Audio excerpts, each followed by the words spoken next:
Imagine अचानक से तुम्हें एक दूसरी दुनिया में भेज दिया जाता है और जब तुम उस अजीब जगह पहुंचते हो तो तुम्हें पता चलता है कि तुम्हें एक लड़की ने समन किया है। मान लो वो काफी अट्रैक्टिव है और तुम्हें अपना पति बनाना चाहती है। वो सोचती है कि तुम बिल्कुल पावरलेस हो, इसलिए वो तुम्हें अपने रहमो करम पर जीने देती है। असल में उसे बस एक पति चाहिए ताकि उसके डैड उसे परेशान करना बंद कर दे। लेकिन वो कोई आम लड़की नहीं है। एक्सट्रीमली वेल एंडाउड होने के अलावा वो बहुत ज्यादा स्ट्रॉन्ग भी है। असल में वो इस दुनिया की सबसे रिस्पेक्टेड जनरल्स में से एक है। बट यहाँ आने से पहले तुमने अपनी पूरी जिंदगी दुनिया का सबसे बड़ा असैसिन बनने की ट्रेनिंग में लगा दी। हर कोई तुम्हारा नाम जानता था, तुम्हें जिंदा सबसे खतरनाक इंसान माना जाता था। लेकिन अचानक से एलीट स्पाइस तुम्हारा शिकार करने लगते हैं और फिर तुम्हें एक दूसरी दुनिया में भेज दिया जाता है। तो तुम क्या करोगे? क्या तुम उसे सच बताओगे कि तुम एक हाईली ट्रेंड किलर हो, या फिर पूरी जिंदगी वायलेंस, खून खराबा और सर्वाइवल के बाद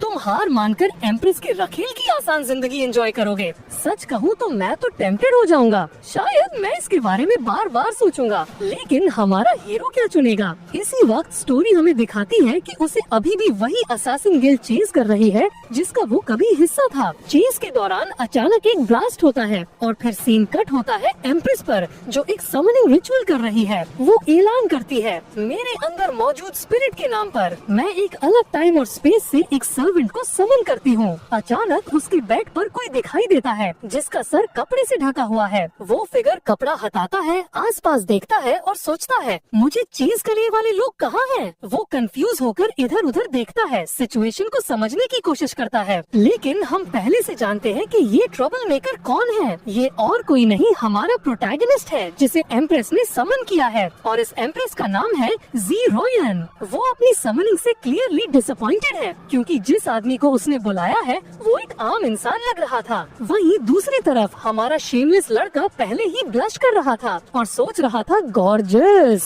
वो एंजेलिक चेहरा, वो फ्लॉलेस स्किन, वो एक जंगली बेकाबू समंदर की तरह है, एक ऐसी नेचुरल फोर्स जिसके पास एक अनबीटेबल स्पिरिट है। इसके लिए उसे ब्लेम भी नहीं कर सकते। तभी एम्प्रेस आँव भरती है और बड़बड़ाती है, पता है क्या, ये असल में अच्छा है, तुम मेरा काफी टाइम बचाओगे। प्रोटैगनिस्ट जो अभी भी अजीब फील कर रहा था पूछता है, तुम कौन हो, हम कहाँ हैं? वो अपनी बाहें फैलाती है और जवाब देती है, मैं ग्रेट यांग डायनेस्टी की एम्प्रेस हूँ और आज से तुम इस एम्पायर के प्रिंस और मेरे पति हो। हमारा हीरो बस वहाँ खड़ा रह जाता है, बिल्कुल हैरान, जैसे उसके सर पर किसी ने मार दिया हो। वो अपना गला साफ करती है और कहती है, हाँ तुमने सही सुना, मेरे कुछ सलाहकार मुझसे शादी करने की जिद कर रहे थे। मैं उस परेशान करने वाले मिनिस्टर का प्रेशर नहीं झेलना चाहती थी, इसलिए मैंने तुम्हें पॉलिटिकल कवर के लिए समन किया। हमारे हीरो की आंखें चमकने लगती हैं। वो तो जैसे ग्लो कर रहा था। वो पूछता है, तो मुझे यहाँ कुछ नहीं करना होगा, बस तुम्हारा पति बनकर रहना है।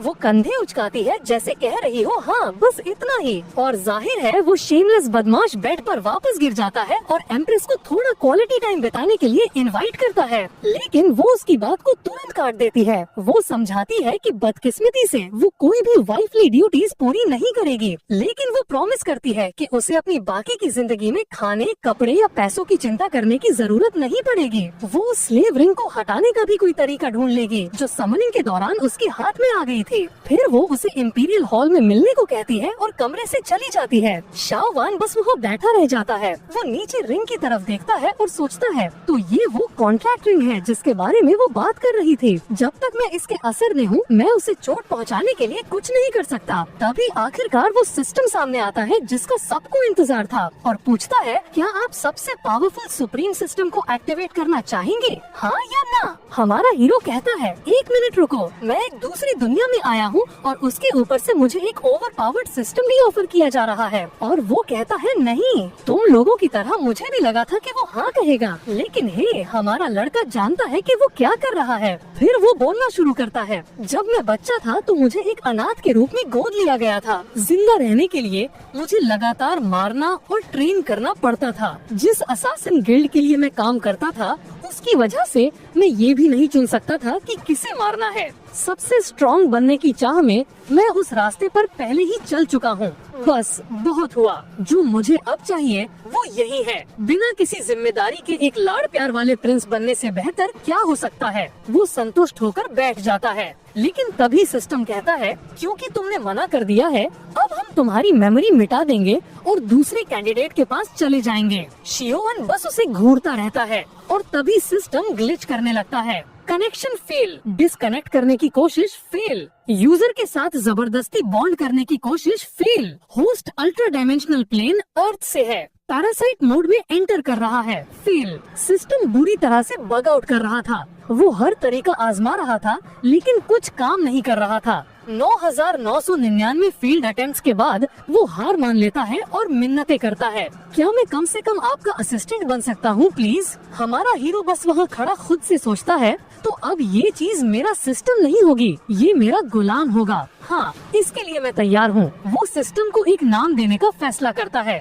वन काओ। तुरंत ही सिस्टम उसे वार्न करता है, डियर मास्टर प्लीज अपनी सांस रोक लीजिए वरना इसके अनचाहे रिजल्ट्स हो सकते हैं। शियोवन कंफ्यूज हो जाता है, लेकिन जैसे ही वो सांस लेता है आसपास के पौधे गायब होने लगते हैं। सिस्टम घबरा जाता है, नहीं ऐसा मत करो, अपनी पावर को कंट्रोल करो। तब उसे एहसास होता है कि वो थोड़ा और स्ट्रॉन्ग हो गया है। वो सिस्टम से पूछता है कि आखिर हो क्या रहा है। सिस्टम जवाब देता है, अर्थ पर लोग 490,000 डायमेंशनल रूल से बंधे होते हैं, इसलिए आप इतने ज्यादा पावरफुल हो। हमारा हीरो पूछता है, तो इस दुनिया में कितने डायमेंशनल रूल्स हैं? सिस्टम जवाब देता है 3,000, जिसका मतलब है कि वो अब 470,000 गुना ज्यादा स्ट्रॉन्ग है। जाहिर है शियोवन अपना स्टेटस विंडो चेक करना चाहता है और सामने क्या आता है? पता चलता है कि उसके पास एंशिएंट चाइनीज ड्रैगन डिसेंडेंट्स की ब्लड लाइन है, एक ऐसी रेयर और पावरफुल ब्लड लाइन जिसके बारे में सिस्टम को भी नहीं पता कि वो असल में कितनी स्ट्रॉन्ग है। हमारा हीरो अपनी थोड़ी पावर ट्राई आउट करने का फैसला करता है,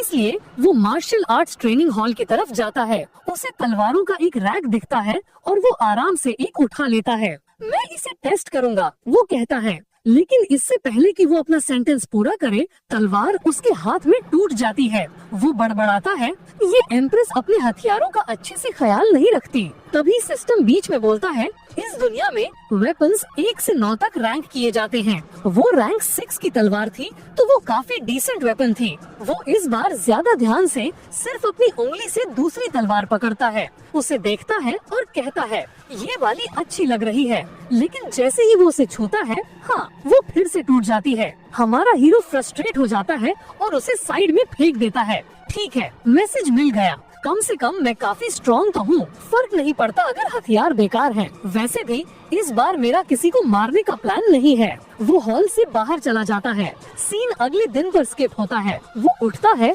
और देखता है कि उसके बगल में कोई लेटा हुआ है। उसे काफी अच्छी कंपनी मिली थी। चौंक कर वो पूछता है, रुको, क्या हमने? एम्प्रेस ब्लश कर रही थी उसे देखते हुए। अभी भी आधी नींद में वो उसका गाल पकड़ता है और बड़बड़ाता है, क्या हमने सच में वैसा कुछ किया? वो उसके सवाल को पूरी तरह इग्नोर कर देती है और पूछती है कि क्या वो अच्छे से सोया? वो जवाब देता है, मैं बहुत अच्छे से सोया, लेकिन क्या मैं गलत कमरे में हूँ या कुछ और? वो समझाती है कि उसे रात भर रुकना पड़ा ताकि लोगों को शक न हो। एक शादीशुदा जोड़ा अपनी सुहाग रात पर अलग अलग कमरों में सोए, लोग बातें बनाएंगे। वो हमेशा की तरह एलिगेंट तरीके से उठती है और कहती है, अगर तुम्हें किसी चीज की जरूरत हो तो मैं किसी को भेज दूंगी। फिर वो मुड़ती है, हमेशा की तरह चमकती हुई, और धीरे से माफी मांगती है, मुझे माफ करना कि मैंने तुम्हें अपने फायदे के लिए यहाँ समन किया। हमारा हीरो बहुत खुश हो जाता है और सोचता है, ये औरत कमाल की है, वो न सिर्फ मजेस्टिक है बल्कि मेरा ख्याल भी रखती है।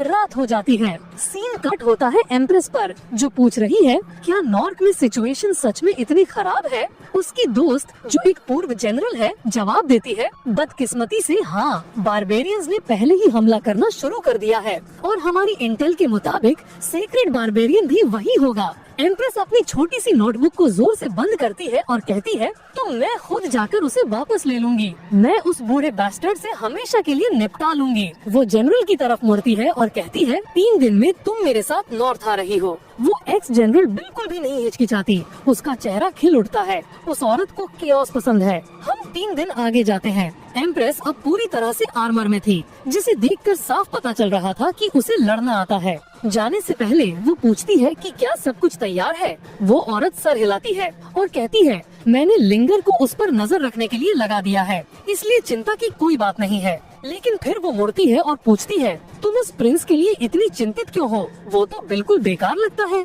एम्प्रेस जवाब देती है, जब से वो आया है मैं किसी तरह से ज्यादा स्ट्रॉन्ग महसूस कर रही हूँ। शायद वो एम्पायर के लिए गुड लक है और बस इसी तरह वो नॉर्थ को वापस हासिल करने के लिए निकल जाती है। जाते हुए देख रही थी जनरल की बेटी जाओ लिंगर। यूज ही हमारा हीरो पर नजर रखने के लिए छोड़ा गया था और ये कहना कि वो इस काम से खुश नहीं थी बहुत कम होगा। वो बड़बड़ाती है, मुझे इस बेकार प्रिंस की देखभाल क्यों करनी पड़ रही है। फिर वो उसकी तरफ देखती है, हर मैजेस्टी कमाल की है, तो उन्होंने ऐसे अजीब इंसान से शादी क्यों की? लेकिन तभी अचानक से कोई शाओयिन को उठा ले जाता है। वो नोटिस भी नहीं करती और हमारा हीरो क्या करता है, वो आराम से अपना रोस्ट चिकन खाता रहता है। यूज कुछ अजीब दिखने वाले लोगों के सामने फेंक दिया जाता है। उनमें से एक, जिसने आधा मास्क पहना था, मुड़ता है और पूछता है, तुम्हें यकीन है ये वही आदमी है? ये लूजर एम्प्रेस का पति है। लिंगार, जिसे उसकी मदद करनी चाहिए थी, बस एक पेड़ पर बैठी सब कुछ देख रही थी, ये मानते हुए कि वो पूरा बेवकूफ है।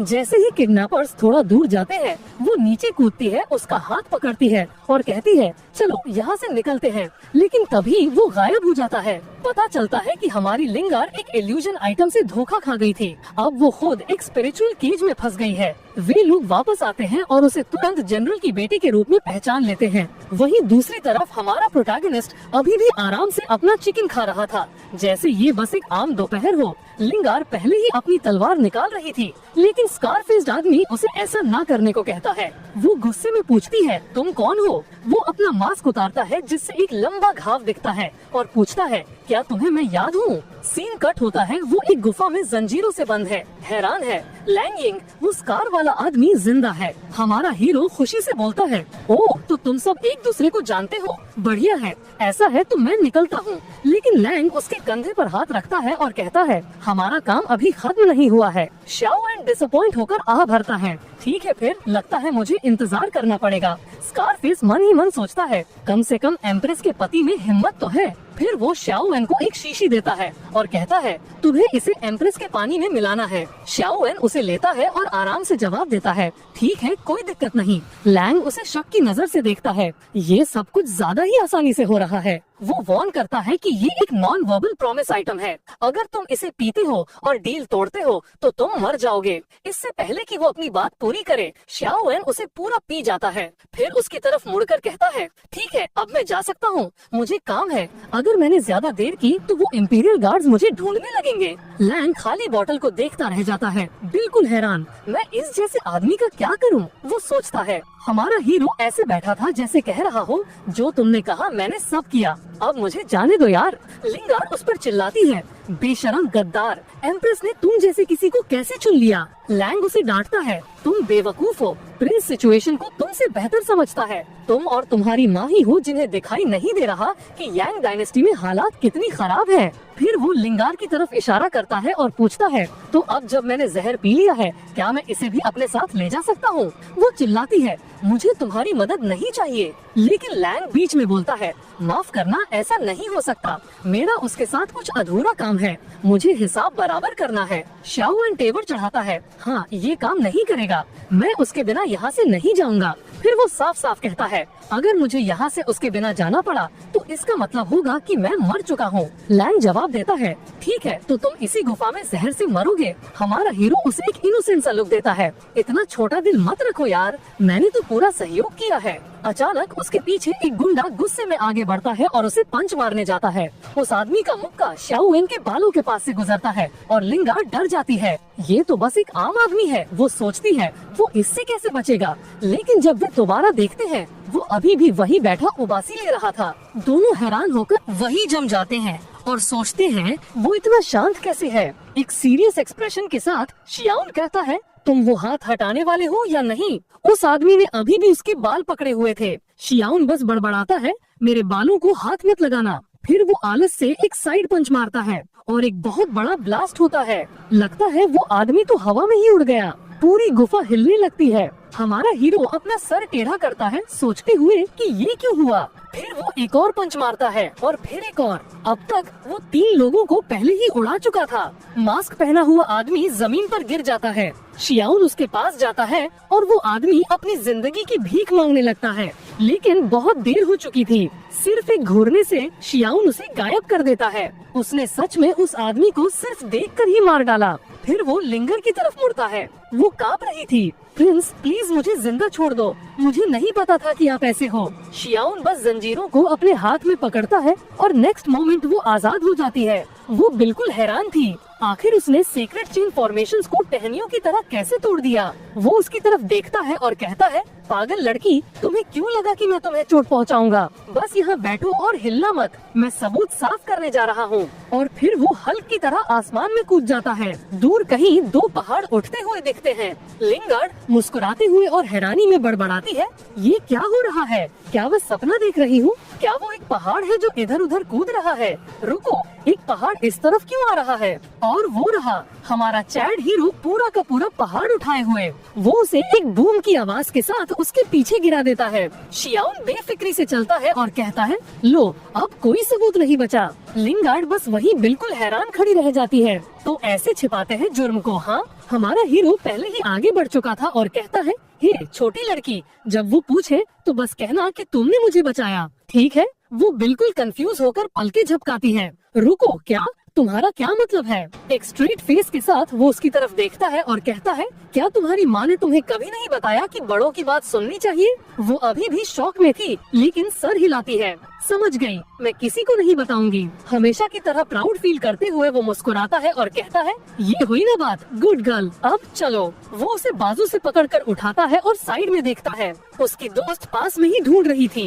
एक गार्ड उन्हें देख लेता है और कहता है, प्रिंस, जनरल शियाओ, आप दोनों यहाँ क्या कर रहे हैं? हमारा हीरो बस उबासी ले रहा था। लिंगर तुरंत बीच में बोलती है, मैंने चोर का काम तमाम कर दिया है, चिंता की कोई बात नहीं है। शियाउन कहता है, फॉल्स अलार्म था दोस्तों, चलो वापस चलते हैं और कुछ बीबीक्यू खाते हैं। जनरल लियू यान उसे वार्न करती है, प्रिंस, इन पहाड़ों में बैंडिट्स हैं, यहाँ रुकना सेफ नहीं है। वो कंधा उचकाता है और कहता है, अगर तुम्हारा मतलब उन डाकुओं से है तो वो सब मर चुके हैं। इस छोटी लड़की ने उनका काम तमाम कर दिया, सब कमजोर थे। एक सोल्जर अपनी दोस्त से फुसफुसाती है, ओह माय गॉड, ये प्रिंस कितना बड़ा बेवकूफ है, ये ग्रेट जनरल को छोटी लड़की बुला रहा है। लेकिन शियाउन और लिंगर पहले ही आगे बढ़ चुके थे। ब्लॉन्डी लिंगार्ड पीछे मुड़ती है और दूसरे गार्ड्स को आगे बढ़ने के लिए कहती है। वो सब हैरान खड़े थे, सोचते हुए कि जनरल उसकी बात क्यों सुन रही है। सीन कट होता है हमारे प्रोटैगनिस्ट पर, जो अपना छोटा सा पिग रोस्ट कर रहा था, एकदम खुश। लिंगर बहुत प्यार से वहाँ आती है,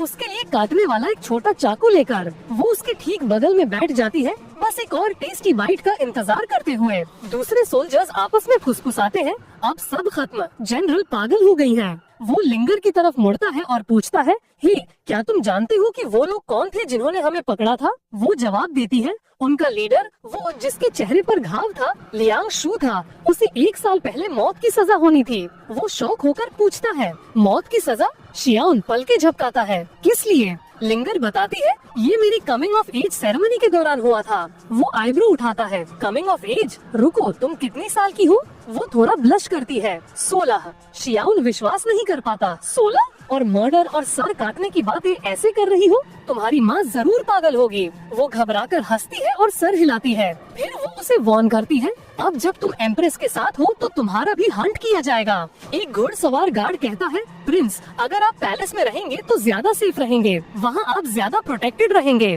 वो तुरंत मान जाता है, तुम सही हो, मैं पैलेस में ही आराम करूँगा, शांति से खाऊंगा और पीऊंगा। गार्ड्स चुपचाप सोचते हैं, क्या ये सच में मरने से इतना डरता है? शियाउन पहले से ही आगे भाग रहा था, चिल्लाते हुए, चलो पैलेस देखते हैं। उसके पीछे पीछे गॉसिप शुरू हो जाती है। कुछ लड़कियां फुसफुसा रही थी कि लिंगर प्रिंस से कुछ ज्यादा ही चिपक रही है, कहीं वो उसे पसंद तो नहीं करती। जब वो पहाड़ी रास्ते पर चल रहे थे, शियाउन उसकी तरफ मुड़ता है और कहता है, हे, मैंने दूसरी लड़कियों को ब्लड क्लाउड नाम की किसी चीज के बारे में बात करते हुए सुना, वो क्या है? लिंगर गुस्से में बोलती है, ये कमबख्त गार्ड्स अपना मुंह बंद नहीं रख सकते। वो समझाती है, ब्लड क्लाउड एक ऐसी फोर्स है जो हमारे एम्पायर पर हमला करती रहती है, इसीलिए सबको प्रोटेक्शन टैक्स देने के लिए मजबूर किया जाता है। शियाउन तेवर चढ़ाता है, प्रोटेक्शन टैक्स? तुम्हारा क्या मतलब है? वो उस शेडी डील के बारे में बताती है। भ्रष्ट नेता लोगों से ब्लड क्लाउड ट्राइब से बचाने के लिए पैसे ले रहे हैं, लेकिन असल में उन्हें बचाने के लिए कुछ नहीं करते। वो बस पैसे अपनी जेब में डाल लेते हैं।